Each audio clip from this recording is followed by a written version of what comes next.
Le président français Emmanuel Macron est en tournée en ce moment en Asie centrale, notamment au Kazakhstan et en Ouzbékistan. Ces deux pays sont deux anciens États qui appartenaient à l'Union soviétique. Ce sont donc des pays très proches de la Russie. Et on pourrait se demander si la France n'est pas en train de contre-attaquer. Parce que très clairement, l'une des annonces très surprenantes que le président français a faites, c'était la décision pour la France de construire une centrale nucléaire au Kazakhstan. Comment expliquer qu'après une éternité de collaboration entre la France et le Niger, la France n'ait jamais construit une centrale nucléaire au Niger et que maintenant elle se trouve à devoir construire une centrale nucléaire au Kazakhstan? Dans cette vidéo, on va parler de ce dossier et vous allez me dire ce que vous en pensez.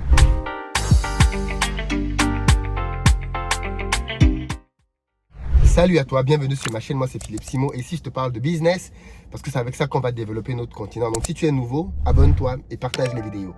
Pour ceux d'entre vous qui êtes en Côte d'Ivoire, si vous cherchez un véhicule pour vous déplacer ou alors si vous êtes en séjour en Côte d'Ivoire, vous pouvez nous contacter au numéro qui s'affiche afin qu'on mette à votre disposition pick-up SUV berline en fonction de votre budget, avec ou sans chauffeur.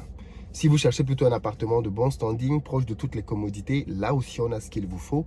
Vous allez dans la barre de description, vous avez un lien pour réserver votre appartement en fonction des dates disponibles. Et puis enfin, pour ceux d'entre vous qui veulent plutôt construire une maison pour vous, pour votre famille, comme votre résidence principale, sachez que nous construisons de très belles villas que nous vendons en gros œuvre à Bingerville, que vous pouvez visiter d'ailleurs dès à présent. Il y a le numéro qui s'affiche. Tous les samedis, nous organisons des visites. Et bien évidemment, le prix de départ commence à 41 millions pour certaines d'entre elles. Donc ne perdez pas de temps, ce sont des opportunités incroyables et nous serions honorés, heureux de vous rendre propriétaire. Alors, aujourd'hui, je vais revenir sur une actualité brûlante. Comment analysez-vous, comment comprenez-vous la volonté pour la France de construire une centrale nucléaire au Kazakhstan, alors même que le Kazakhstan, c'est le bon petit de la Russie? Le Kazakhstan, c'est un pays qui est frontalier à la Russie, un peu dans le sud. Et c'est un pays qui a à peu près 20 millions d'habitants pour un PIB d'à peu près 200 milliards de dollars. Et qui se retrouve aujourd'hui à voir la France vouloir y construire une centrale nucléaire. Mais la France n'a construit aucune centrale nucléaire dans aucune de ses anciennes colonies en Afrique. Absolument aucune, jamais. Comment comprendre aujourd'hui la volonté pour Paris d'aller construire une centrale nucléaire dans une ancienne colonie russe, soviétique?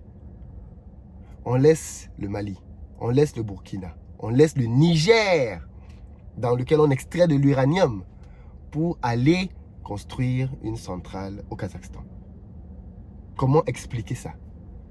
Alors, il faut savoir que le Kazakhstan a été victime en 2022 d'une grosse crise énergétique qui a permis au Kazakhstan de se rendre compte qu'ils ne peuvent plus être dépendants d'une énergie qu'ils ne maîtrisent pas.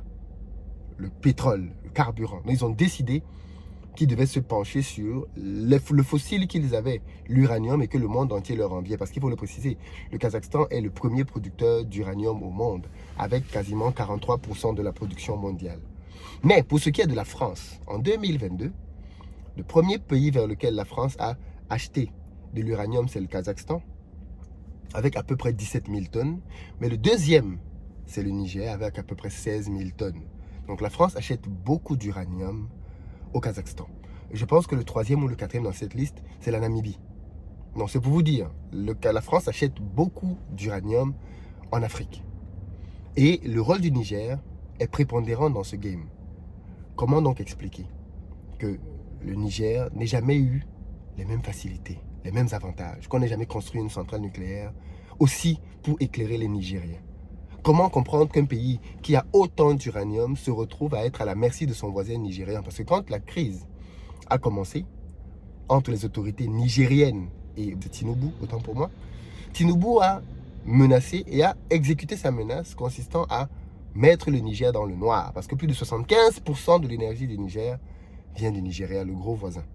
En appuyant sur un bouton, il a mis le pays dans le noir. Comment expliquer donc un pays comme le Niger, qui a autant d'uranium, se retrouve à être prisonnier, captif d'un voisin, fût-ce le Nigeria, alors qu'il a les moyens de pouvoir être autosuffisant en énergie grâce au nucléaire?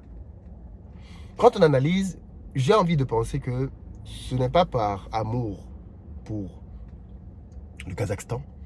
Mais il y a aussi un peu la réponse du berger à la bergère. Depuis que la Russie est de plus en plus présente dans les anciennes colonies françaises, à y foutre le désordre, je pense qu'à l'Élysée, on veut riposter. Et pour riposter, on va où? Dans les anciennes colonies russes. Et maintenant, ça se joue donc au Kazakhstan et en Ouzbékistan. Et comment la Russie a fait pour gagner les Africains? En apportant des projets.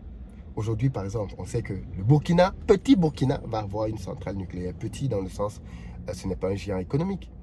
Mais la Russie va construire une centrale au Burkina. La Russie est en train de travailler avec le Mali pour la construction de plusieurs centrales nucléaires, hydrauliques, ainsi de suite, pour rendre le pays indépendant sur le plan énergétique. Donc la Russie est dans du concret. La Russie est dans du concret. C'est-à-dire que la présence de la Russie vient de montrer aux Africains que la collaboration avec la France n'a pas été aussi fructueuse qu'elle aurait pu l'être. Attention, il n'est pas question de dire que ce n'est que la faute de la France. Il y avait des dirigeants africains marionnettes, parfois, je suis d'accord, je vous le concède, qui étaient au pouvoir et qui ont bien évidemment contribué à tout cela. Je suis d'accord que la plupart de ces dirigeants tirent leur légitimité de Paris, qui les a placés là comme des pions et qui malheureusement n'ont pas travaillé pour le développement de leur pays. C'est le moins qu'on puisse dire. En signant des contrats léonins, ainsi de suite. Mais aujourd'hui, on se rend compte que la France est capable d'aller construire une centrale nucléaire dans un pays qui n'est pas super riche ou super émergent. Parce qu'avec un PIB de 200 milliards de dollars, c'est pas la mer à boire. Par contre, je fais quand même un autre constat. C'est bizarre, mais les anciennes colonies de l'Union soviétique sont quand même toutes, quasiment, beaucoup plus riches que les anciennes colonies françaises. Kazakhstan, 200 millions de PIB. Avec une population, je pense, de 30 millions d'habitants. Je me suis trompé tout à l'heure, 30 millions. L'Ouzbékistan, 19 millions d'habitants, avec un PIB de 70 milliards de dollars. Ça, c'est le PIB de la Côte d'Ivoire, qui est la première économie francophone. Elle pèse le même poids que petit Ouzbékistan, 19 millions d'habitants, je pense. C'est hallucinant quand même. C'est hallucinant, l'écart qu'il y a entre les anciennes colonies soviétiques et les anciennes colonies françaises.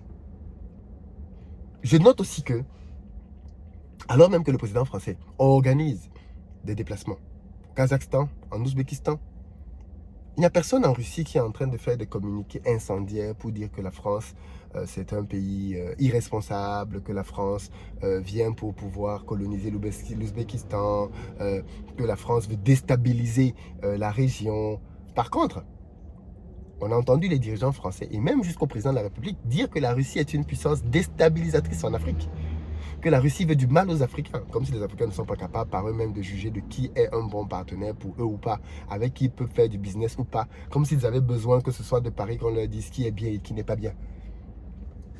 Mais dans tous les cas, ce qu'on constate, c'est que la Russie et la France, aujourd'hui, sont en train de se mener une bataille dans laquelle chacun doit pouvoir tirer profit.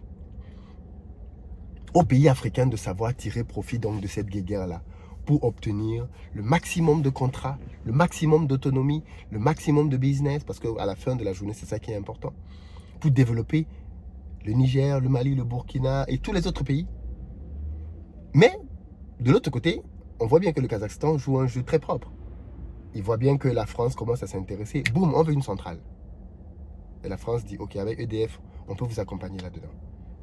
Mais c'est d'autant plus surprenant parce que le premier pays qui construit les centrales dans le monde entier, c'est la Russie.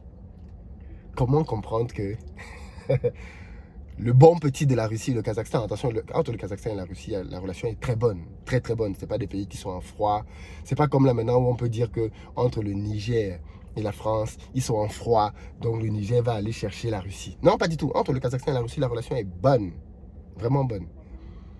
D'ailleurs, quand il y a eu des émeutes au Kazakhstan en 2022, c'est la Russie qui est venue pour pouvoir aider à atténuer la situation. Donc les deux pays s'entendent bien. Comment donc comprendre que le Kazakhstan, le jour où il veut une centrale nucléaire, ne se tourne pas vers son grand frère, la Russie, pour lui demander de faire une centrale, alors même que le Kazakhstan est supposé savoir que le premier pays qui construit des centrales nucléaires dans le monde entier, c'est la Russie. Comment savoir? Alors déjà, rien n'est signé, ok? Donc il n'est pas encore acté que ça va se faire, mais en tout cas, ça a été annoncé. Vous savez que quand les contrats de cette nature sont annoncés, c'est que les échanges sont assez avancés quand même. On ne vient pas faire les petits malins pour faire une annonce comme ça, non. C'est que Les deux pays ont vraiment discuté, les deux pays se sont vraiment concertés et il y a une réelle volonté d'avancer ensemble là-dessus. Et ça, bien évidemment, c'est pas ça surprenant, parce que si le numéro 1 pour faire ça, c'est la Russie, comment comprendre que ce soit la France qui vienne construire une centrale au Kazakhstan? Dans tous les cas, voilà le dossier qui est sur la table. Qu'est-ce que vous en pensez? Comment est-ce que vous analysez cette volonté pour la France de faire une centrale au Kazakhstan et pas au Niger? Je rappelle que l'Union soviétique s'est disloquée, démantelée dans les années 2000 et que bien avant ça, un peu avant d'ailleurs avec le mur de Berlin, mais que bien avant ça, avec l'effondrement de l'URSS plutôt, mais que bien avant ça, les pays africains, eux, sont indépendants depuis 60 ans et n'ont jamais vu le début du commencement d'une centrale nucléaire. Comment analysez-vous cela? Vos analyses et commentaires m'intéressent. Très bientôt.